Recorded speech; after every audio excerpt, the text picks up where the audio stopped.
Any doubt in topic sublimation that we discussed yesterday? ठीक है, sublimation समझ आ गया बेटा? सब्लिमेशन में हम क्या कहते हैं, that there is a conversion of a solid directly into gas और a gas directly into solid, ठीक है, without going into liquid state when we heat it. Okay, either we are heating it or either it is accepting the heat from the surroundings, like in the case of naphthalene balls. ठीक है, हम थोड़ा ना heat देते हैं उनको, वो surrounding से हीट लेते हैं and the naphthalene ball they disappear with time. ठीक है, so this is the sublimation method. और कौन कौन सी एग्जांपल्स हो सकती हैं इसमें? हमने अमोनियम क्लोराइड की बात की, बेंजोइक एसिड की बात की, ठीक है, एंथ्रासीन है, नैफ्थलीन है, कैम्फर है, ये सारी सब्सटेंसेस जो है वो सब्लाइम कर जाती हैं. ठीक है, that means they directly get converted into the gaseous state, right? ठीक है, today we are going to do the last topic, that is evaporation. थोड़ा सा लंबा है.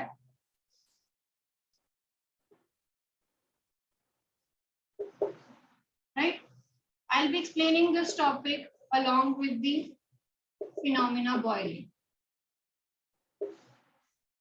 ठीक है, यानी कि हम दोनों बॉइलिंग और इवेपोरेशन को साइमल्टेनियसली एक टेबुलर फॉर्म में डिस्कस करेंगे. ठीक है जी,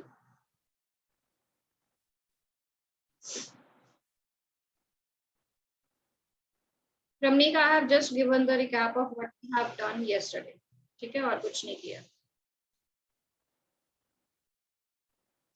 जो हमने कल किया था मैंने उसी को ही एक्सप्लेन किया. क्लियर? चले करें start. Right, evaporation and boiling. ठीक है, काम दोनों सेम करते हैं. दोनों ने क्या करना है, वाटर को वाटर वेपर्स में चेंज करना.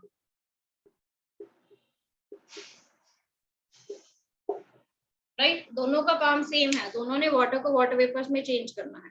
But how they are changing it, कैसे चेंज कर रहे हैं, there is a huge difference between the phenomena.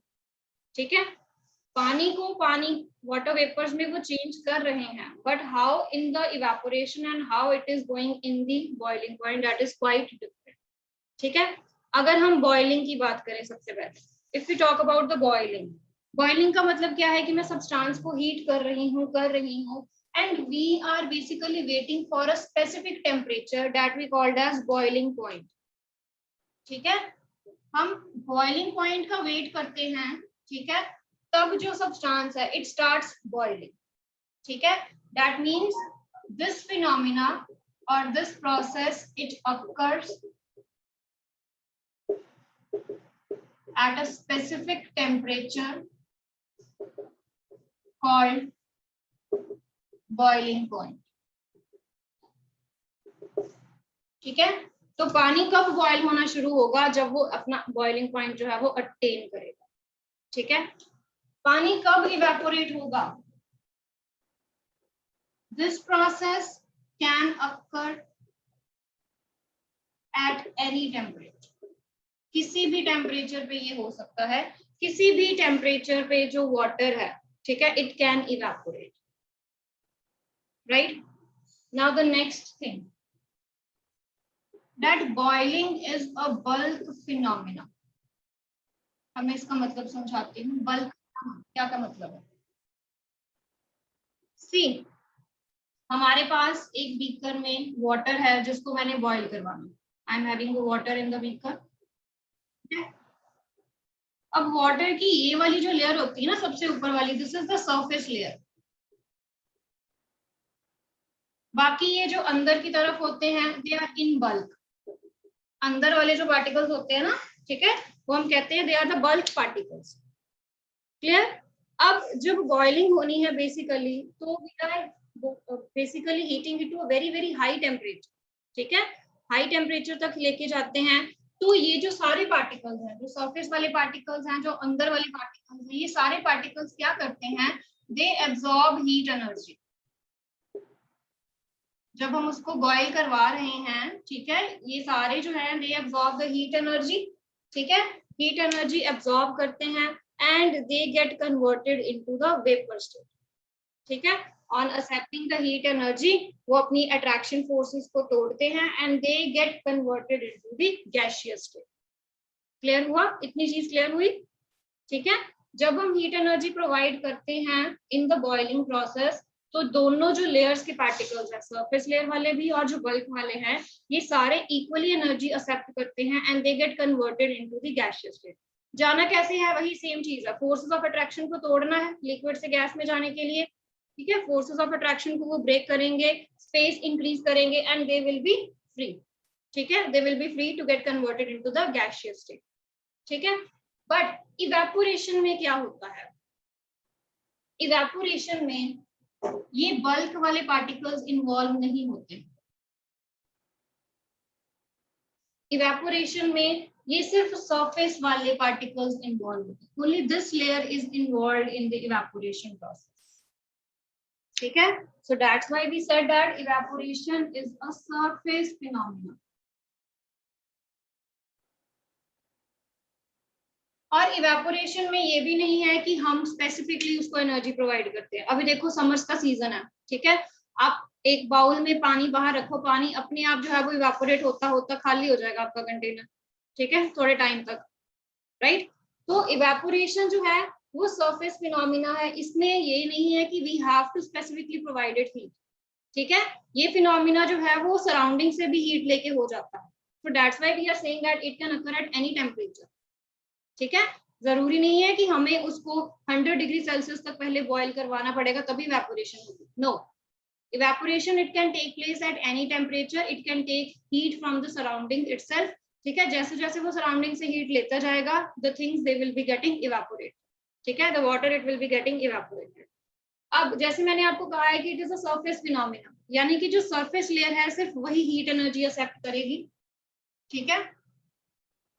This surface layer it will accept the heat energy, either you are providing or either it is taking from the surroundings, ठीक है। इसने heat energy accept की, ठीक है, और ये get converted into water vapours. अगर इसको हीट एनर्जी स्पेसिफिकली सराउंडिंग से नहीं मिलती है, ठीक है, तो ये जो अंदर वाले पार्टिकल्स है ना, ये इसको हीट एनर्जी प्रोवाइड करते हैं, okay, sometimes these inner particles, the particles that are present in the bulk also, they provided heat energy, sufficient heat energy, ठीक है, to get evaporated, okay। अब किसी ने अपनी हीट दे दी, इन पार्टिकल्स ने जब हीट दे दी तो इनके ऊपर कौन सा फिनोमिना चलेगा, कूलिंग, कंडेंसेशन और कूलिंग, गेटिंग, ठीक है। इवेपोरेशन में हम स्पेसिफिकली हीट नहीं प्रोवाइड करते हैं, they take either heat from the surroundings और from the bulk of the particles, ठीक है। जो बाकी पार्टिकल्स हैं वो उनसे भी हीट ले सकते हैं, तो जब बाकी पार्टिकल्स ने उनको heat they the and they get converted into the gaseous state, तो जो बाकी पार्टिकल्स हैं जब वो हीट दे देंगे तो वो खुद क्या हो जाएंगे, there will be the cooling effect, ठीक है, उनका टेम्परेचर कम हो जाएगा। टेम्परेचर कम होने का मतलब क्या है कि कंडेंसेशन का प्रोसेस हो रहा है, कूलिंग का प्रोसेस हो रहा है, ठीक है। तो this thing is very important कि इवेपोरेशन हमेशा क्या करती है, it leads to cooling effect, ठीक है, evaporation it leads to cooling effect, it causes cooling effect, ठीक है। तो जो पीछे पार्टिकल्स बच जाएंगे ये उनके ऊपर क्या करेगी, ये उनके ऊपर कूलिंग इफेक्ट करेगी, ठीक है। और जब हमने किसी सब्सटेंस को बॉयल करवाया है तो आप देखते हो कि वो सारी की सारी सब्सटेंस जो है वो बॉइल्ड रहती है, या दैट मींस हॉट रहती है, right. So here what we can say that the substance remains hot, the substance remains hot during boiling, ठीक है। यहाँ पर कोई कूलिंग इफेक्ट नहीं चलता है, यहाँ पे जो सब्सटेंस है वो हॉट ही रहती है। सरफेस फिनोमिना देखो, दो तरह के पार्टिकल्स होते हैं बेटा, एक सरफेस पे होते हैं, एक ये अंदर वाले होते हैं, ठीक है। जो सबसे टॉप मोस्ट लेयर होती है ना किसी भी लिक्विड की, उसको हम सरफेस लेयर कहते हैं, सबसे ऊपर वाली जो लेयर होती है उसको हम सरफेस लेयर कहते हैं। बाकी जो अंदर होते हैं दे आर इन बल्क, ठीक है, वो अंदर की तरफ होते हैं। So what happens in case of evaporation is, evaporation में क्या होता है कि ये जो सरफेस फिनोमिना है, ठीक है, ये जो सरफेस लेयर के जो मॉलिक्यूल्स हैं ये इवेपोरेट हो जाते हैं। बट बॉइलिंग में क्या है, ये दोनों सरफेस वाले और बल्क वाले दोनों equal amount of energy receive करके काइनेटिक एनर्जी एक्वायर करते हैं and they break the forces of attraction and get converted into the gaseous state, clear? ठीक है जी। Fourth point is that this is a slow process. Evaporation is a slow process and here boiling it is a rapid process. मतलब जल्दी हो जाता है। जल्दी क्यों होगा? क्योंकि हम उसको हीट प्रोवाइड कर रहे हैं, ठीक है। बट यहाँ पे इट इज नॉट कंपल्सरी कि हमने हीट प्रोवाइड करनी है, वो सराउंडिंग से भी हीट ले रहा है, सराउंडिंग से उसको क्या पता कम हीट मिले, ठीक है। सो it is quite slow process and this is a rapid process. Okay okay, the last point, heat is required from an external source. यहाँ पर जैसे मैंने आपको बताया है कि हम हीट प्रोवाइड करते हैं, heat is required from an external source, ठीक है। And in case of evaporation, heat is absorbed from the surroundings.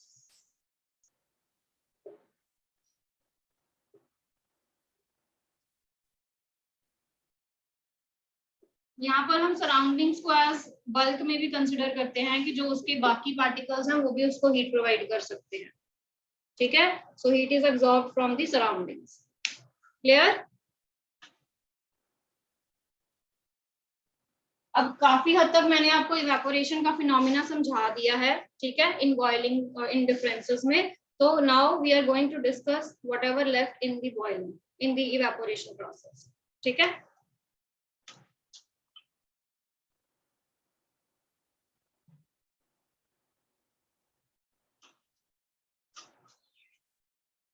What we have discussed कि ये जो फिनोमिना है ये किसी भी टेम्परेचर पे हो सकता है, सरफेस फिनोमिना है, सिर्फ सरफेस लेयर जो है वो इवेपोरेट होगी, बाकी एज इट इज रहेंगे, ठीक है, बाकी एज इट इज रहेंगे और वो कूलिंग इफेक्ट देंगे। It is a quite slow process और ये हीट जो है वो सराउंडिंग से एब्जॉर्ब करता है, ठीक है। काम दोनों सेम करते हैं, जो मैंने आपको बताया है कि इसने वाटर को वाटर वेपर्स में चेंज करना है, ठीक है। तो अब एग्जैक्टली डेफिनेशन लिखते हैं for the evaporation.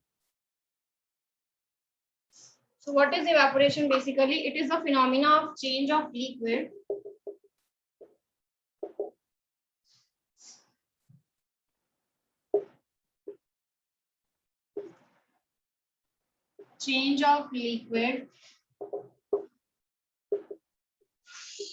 into gaseous state, ठीक है जी, into gaseous state, or you can say into vapors at any temperature,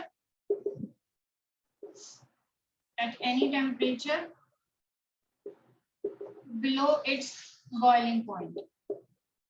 Now this thing is very important, you have to write this thing कि ये जो phenomena है ये boiling point से पहले हो जाता है, the temperature is below its boiling point, क्योंकि अगर इसने बॉइलिंग पॉइंट को अचीव कर लिया तो it will be called as boiling, not evaporation. Clear? अगर हम सब्सटेंस को हीट प्रोवाइड करते करते उसके बॉइलिंग पॉइंट तक ले गए हैं, ठीक है, तो वो बॉइलिंग में चला जाएगा phenomena, that will not be evaporation, ठीक है। So evaporation phenomena is the change into gaseous state at temperature below its boiling point, ठीक है। तो कोई चीज लिक्विड से गैस में जा रही है बट वो अपना बॉइलिंग पॉइंट नहीं टच कर रही without reaching it's boiling point. Okay, हो कैसे रहा है, समझ आ गया कैसे हो रहा है? जो हम हीट प्रोवाइड कर रहे हैं वो पार्टिकल्स ले रहे हैं and they are basically getting kinetic energy, they are overcoming the forces of attraction and they are getting converted into the gaseous state। कहानी वही सारी सेम है। क्लियर? ठीक है जी। Now the next thing is the factors affecting evaporation। evaporation के phenomena जो है वो किस किस पे बेस्ड है, कौन कौन से फैक्टर्स हैं जो इवेपोरेशन के रेट को अफेक्ट करते हैं? फैक्टर्स अफेक्टिंग इवेपोरेशन, ठीक है। तो उसमें सबसे पहले आता है surface area.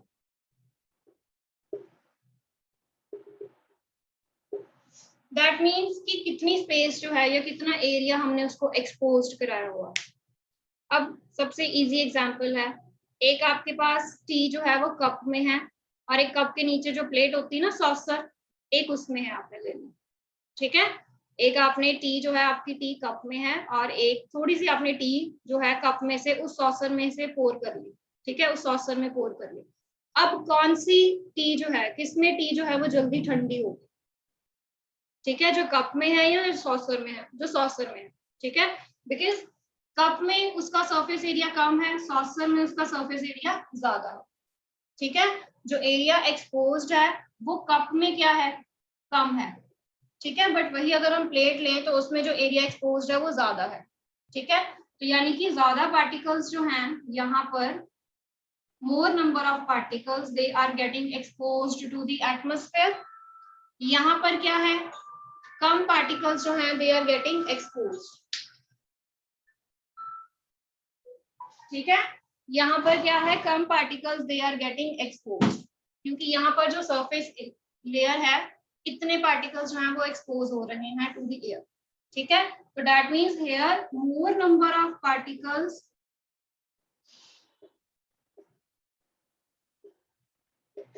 are getting exposed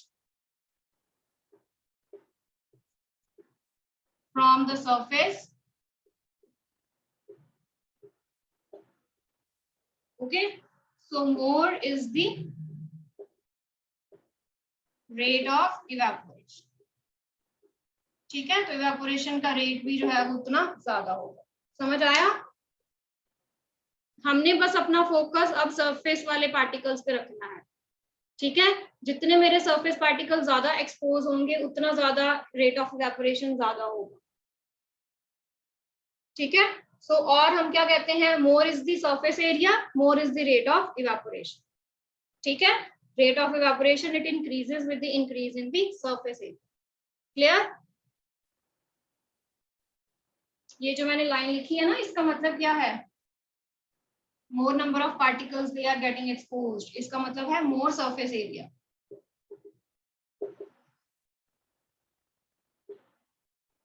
ठीक है। So more is the surface area and more is the rate of evaporation. जितना सरफेस एरिया ज्यादा होगा, जितना हम सरफेस की लेयर को ज्यादा एक्सपोज करेंगे उतना ही रेट ऑफ इवेपोरेशन ज्यादा होगा, ठीक है। अब दूसरी चीज है, आपने जो है क्लोथ्स जो हैं उनको ड्राई करवाना है, ठीक है। एक जगह आपने क्लोथ्स को ऐसे ही रख दिया, ठीक है, वेट क्लोथ्स है उनको ऐसे ही रख दिया, एक जगह आपने बहुत अच्छे से उनको रखा है, ठीक है, ताकि जो ज्यादा सरफेस लेयर है वो एक्सपोज हो सके, ठीक है। So the rate of evaporation will be more in case where you are having the clothes that are spread more, ठीक है। तो अगर आपने अपने क्लोथ्स को ज्यादा स्प्रेड किया होगा अच्छे से वेट क्लोथ्स को, तो ज्यादा सरफेस लेयर एक्सपोज होगी और मोर is the rate of evaporation, ठीक है। क्लियर है बेटा, समझ आया, ठीक है। तो these are some of the examples where we are talking about the increase in the surface area, it increases the rate of evaporation, ठीक है। Now next is the second factor affecting is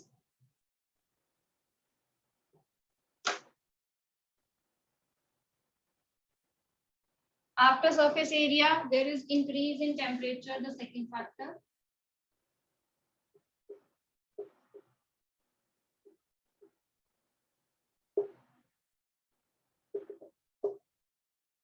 increase in temperature.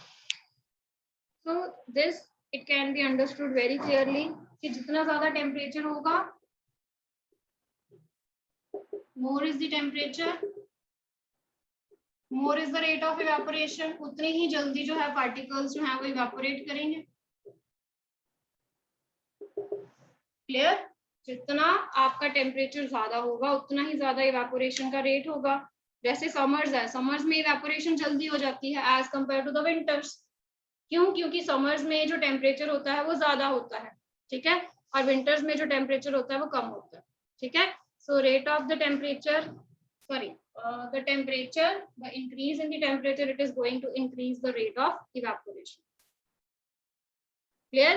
क्योंकि temperature के बढ़ने से kinetic energy बढ़ जाएगी, ठीक है, पार्टिकल्स बहुत जल्दी जो है वो गैसियस स्टेट में कन्वर्ट हो जाएंगे, clear. Third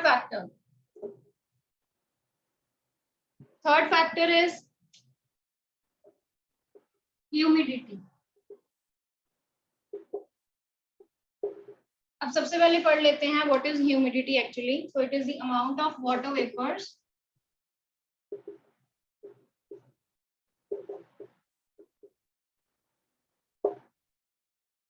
present in air. ठीक है, एयर में कितने अमाउंट ऑफ वाटर वेपर्स हैं, that we called as humidity. That means the moisture content in the air, it is basically humidity. ठीक है, अब देखो सपोज ये आपकी एयर है, एयर में ऑलरेडी पार्टिकल्स जो हैं, वाटर मॉलिक्यूल्स जो हैं वो बहुत ज्यादा है. सपोज, ठीक है, this is your air and it is having very high amount of water vapours in it. Humidity ज्यादा है, हाई ह्यूमिडिटी. ठीक है, अब इवेपोरेशन में क्या हो रहा है, what is there in the evaporation phenomena, कि जो वाटर वेपर्स हैं, वाटर जो है it is getting converted into vapours. ठीक है, तो ये वेपर्स ने किसमें जाना है, इन वेपर्स ने भी तो एयर में ही जाना है. अब एयर कह रही है कि if there is high humidity, air कह रही है मेरे पास ऑलरेडी वाटर वेपर्स का कंटेंट ज्यादा है, तो मैं इन जो ये वाले जो आ रहे हैं, राइट, जो हम इवेपोरेट करवा रहे हैं, इन वाटर वेपर्स को मैं कहां पर रखूं फिर. ठीक है, if there is high humidity in the air, then these water vapors they will not be absorbed in the air. ठीक है, so that means high humidity it causes the slow rate of evaporation. तो फिर evaporation का phenomena कम हो जाता है. ठीक है, क्योंकि ऑलरेडी अगर एयर में वाटर पार्टिकल्स ज्यादा होंगे तो जो एयर पार्टिकल्स, जो वाटर वेपर्स आ रहे हैं by evaporation, they will not be absorbed easily by the air, क्योंकि ऑलरेडी बहुत ज्यादा है एयर में वाटर का कंटेंट, मॉइस्चर का कंटेंट ऑलरेडी ज्यादा है. ठीक है, so this causes the slower rate of evaporation due to high humidity in the air. Clear बेटा, राइट? तो this is the reason why कि विंटर्स में हमारे जो कपड़े हैं वो जल्दी नहीं सूखते हैं. क्यों नहीं सूखते हैं? क्योंकि विंटर्स में there is high humidity, moisture content ज्यादा होता है. ठीक है, तो जो कपड़े आपने डाले होते हैं उनमें से जो वाटर वेपर है, ठीक है, जो वाटर है it is not easily getting converted into the water vapours. Okay, so this is why कि जो हमारे कपड़े हैं वो सर्दियों में जल्दी नहीं सूखते हैं, because the rate of evaporation it decreases due to high humidity in the air. Clear?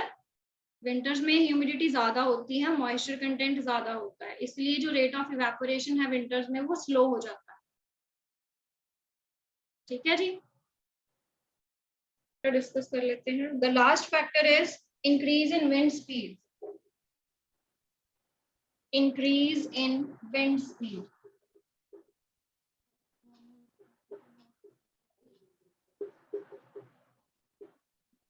Now, whenever there is high wind speed, it increases the rate of evaporation. ठीक है, so high wind speed or increase in wind speed increases the rate of evaporation. ठीक है, अब कैसे हो रहा है वो increase, how it is increasing basically. देखो, जब हमने कहा था कि ह्यूमिडिटी ज्यादा है तो वाटर वेपर्स का कंटेंट ज्यादा है एटमॉस्फेयर में.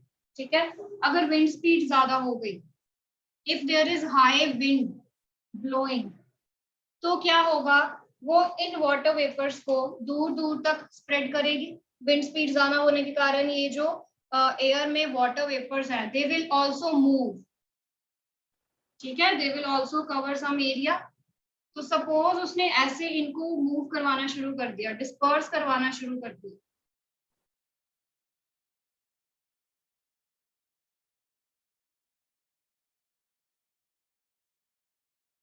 ठीक है, तो कैन यू सी कि यहाँ पर जो ऑलरेडी वाटर वेपर्स थे नाउ दे आर डिस्पर्स्ड, फैल गए हैं, अब और ज्यादा एरिया में फैल चुके हैं. ठीक है, सो दैट मीन्स कि अब यहाँ से जो मैं वाटर वेपर्स इवेपोरेट करवाने लगी हूँ, जो वाटर, राइट, जो वाटर में यहाँ पर इवेपोरेट करवाने लगी हूँ, तो ये जो वाटर वेपर्स है they can occupy now some positions. ठीक है। तो विंड स्पीड क्या करती है, basically it increases the rate of evaporation at it as it decreases the humidity. ठीक है, एक स्पेसिफिक एरिया में जो मॉइस्चर कंटेंट है ये उसको डिक्रीज कर देती हैं and it leads to the increase in the rate of evaporation. समझ आया बेटा? हाँ जी, क्लियर?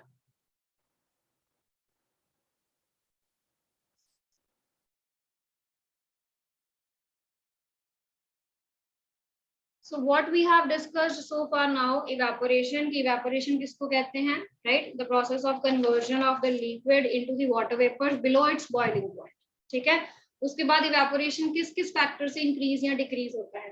तीन फैक्टर्स उसको इंक्रीज करते हैं, एक फैक्टर जो है वो डिक्रीज करता है। सरफेस एरिया के इंक्रीज होने से इवेपोरेशन इंक्रीज होगी। ठीक है, टेम्परेचर के बढ़ाने से इवेपोरेशन का रेट बढ़ जाएगा। ठीक है, विंड स्पीड के इंक्रीज होने से इवेपोरेशन जो है it will increase, but with the increase in the humidity evaporation it will decrease। ठीक है, तो एक ह्यूमिडिटी वाला ही फैक्टर है जिसके बढ़ने से इवेपोरेशन जो है वो कम हो जाएगी। ठीक है, क्लियर? राइट। एंड डिफरेंस में हमने एक चीज पढ़ी है that evaporation it always causes cooling effect. ठीक है, तो जब भी इवेपोरेशन होगी आपने याद रखना है इवेपोरेशन कॉजेस